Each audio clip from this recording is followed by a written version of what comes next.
अस्सलामुअलैकुम दोस्तों, तुसी देख रहे हो अपना पंजाब टीवी ते मैं थोड़ा मेजबान अफजाल अहमद। सब तो पहले अपने चैनल नू करो सब्सक्राइब ते नाल ही लगी हुई घंटे नू दबाओ, क्योंकि साडी लेटेस्ट और बेहतरीन वीडियो 250 तक पहुंचे सब तो पहले। लो जी दोस्तों, जिस तरह तुहानू पता है कि अपना पंजाब टीवी वीरां वास्ते रोज कोशिशां करता है कि अच्छे तो अच्छा जानवर और मकूल रेट ते जानवर लैके आइए। रोज तरह अज भी जनाब एक पहलन वैट की वीडियो लैके हाजिर होए। सब तो पहले मेरा कैमरामैन तुहानू वैट दिखाएगा ते मजीद गलबात करांगे मालिक दे नाल कि की डिमांड करते हैं, की हिसाब किताब है। दिखाओ जी कैमरामैन साहब। आला क्वालिटी के जानवर मिलते हैं जनाब अपना पंजाब टीवी ते। खूबसूरती लो कोई कमी नहीं। जर्सी ते जनाब साहिवाल क्रॉस है। जानवर दिखाने की इंशाल्लाह जनाब पूरी तसल्ली करावांगे। पहला वारा जनाब वैड़ी सुई है।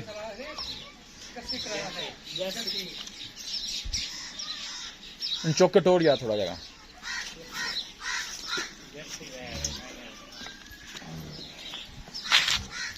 माशाल्लाह बड़ा खूबसूरत है, लाजवाब जानवर है जी। जानवर दिखाने की इंशाल्लाह जनाब पूरी तसल्ली करावांगे। वच्छी माशाल्लाह दी है वैड़ ने, जे सिर पा ली है, हूँ ताजी सुई है जी। जर्सी ते जनाब साहिवाल का क्रॉस है।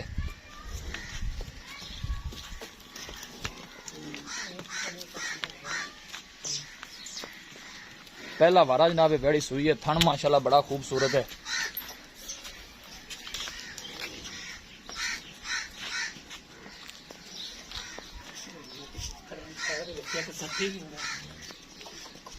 लोकेशन वीरां नू दसदा जाना, तहसील गोपालपुर, जिला उकाड़ा। जानवर दिखाने की इंशाल्लाह जनाब पूरी तसल्ली करावांगे, किसी किस्म की कोई कमी पेशी रह ना जाए। लोकेशन वीरां नू दसदा जावां, तहसील दीपालपुर, जिला उकाड़ा। आला नस्ल जात वाले जानवर मिलते हैं जनाब अपना पंजाब टीवी ते। माशाल्लाह पूरी क्रॉस वैड़ है और गर्मी बर्दाश्त करने वाली है। वेखी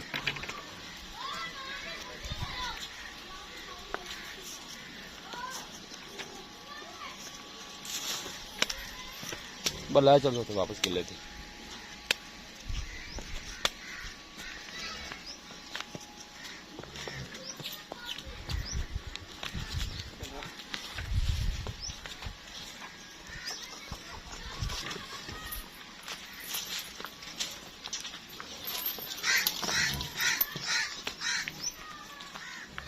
पहला वारा जनाब वैड़ी सुई है।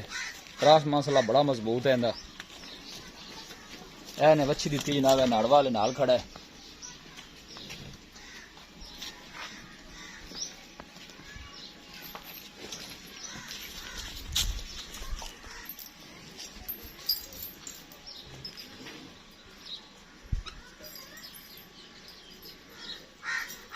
पहला वारा जनाब वैड़ी सुई है। जर्सी साहिवाल क्रॉस है। पीछे जनाब वच्छी है। 2-3 घंटे हो गए सुई ने। जेर से जनाब वैड़ ने पा ली है। कैमरे थोड़ा जा वैड़ डरदी है।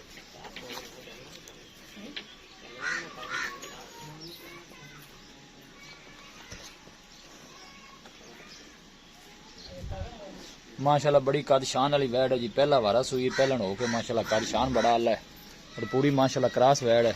पीछे भी माशाल्लाह बड़ी खूबसूरत वच्छी है। वैड़ दिखा दी है तो मजीद गलबात करने मालिक दे नाल कि की इंदी डिमांड करते हैं, की इंदा हिसाब किताब है। आओ जी चौधरी साहब।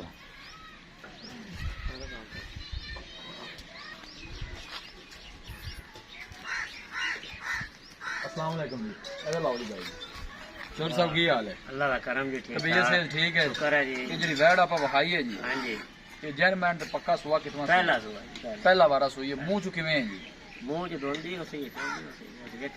ठीक हो गया जी। कितनी गारंटी नाल पहले कितनी को देर होगी सुई में? 2-2.5 घंटे हो गए। ये शिरपाल ही सुई ते नस्ल केड़ी है? नस्ल जर्सी है। जर्सी नस्ल है। क्रॉस किंदा जर्सी दा? माड़ा मोटा ही क्रॉस है, प्योर जर्सी है। वच्छी खाई वाल क्रॉस है मगर ठीक हो गया जी। डिमांड इनकी की करदा जे प्यार मोहब्बत वाली वैड़ आपा किन्ने दी देनी? डिमांड जी हैगी 3,40,000 रुपये। की गल इन्नी डिमांड क्यों कर दी? मच्छी ढेर चंगी है जी। इंशाल्लाह जेड़ा भरा लै जाएगा ना याद करेगा। अच्छा बिल्कुल। मच्छी जी दुध देवन वाली है। पैसे मेरे ख्याल से ज्यादा मांग ले? नहीं जी पैसे कोई नहीं। मच्छी के हिसाब नाल कोई पैसा ज्यादा नहीं। अच्छा जी मैं थोड़े पैसे मंगोगे, ज्यादा मांग ले। फाइनल किन्ने दी देनी है? चलो डिमांड की फाइनल आप 3,30,000 3,30,000 जी। 3,30,000 की जल्दी लिया गया भरा आवेगा तो भाड़े किराए मौजूद थोड़ा बहुत हो जाएगा। दूध थोड़े अंदाजे मुताबिक कितना करी? ਹੁਣ ਪਹਿਲੇ ਸੂਈ ਹੈ ਆਪਾਂ ਚੋਈ ਨਹੀਂ ਦੇ ਪਰ ਇਹ ਅੰਦਾਜ਼ਾ ਹੈ ਇਨਸ਼ਾਅੱਲਾ ਇਹ ਜਿਹੜੀ ਨਵੀਂ 22 ਲੀਟਰ ਇਹਨੂੰ ਦੇਣਾ ਵੀ ਚਾਹੀਦਾ ਜਿਹੜੀ ਨਸਲ ਜ਼ਾਤ ਹੀ ਹੈਗੀ ਹੈ ਇਹਨਾਂ ਦੂਜੇ ਨੂੰ ਕਰਨਾ ਇਨਸ਼ਾਅੱਲਾ ਇਹ ਕਰੇ ਜੀ ਠੀਕ ਹੋ ਗਿਆ ਛੋਟੇ ਸਾਹਿਬ ਮਿਹਰਬਾਨੀ लो जी दोस्तों वैट दिखा दी है किसी भी साडे वीर भाई ने जानवर खरीदना हो साडा राबता नंबर है 0301 45 52 144 0301 45 52 144 इस नंबर से साडी WhatsApp बनी है असि उम्मीद करने हैं कि साडे दोस्तों को अज की वीडियो बेहद पसंद आएगी वीडियो पसंद आवे लाइक ते शेयर जरूर करो मिलांगे एक अच्छी और लाजवाब वीडियो के नाल अपने मेजबान अफजाल अहमद दो इजाजत अल्लाह निगहबान।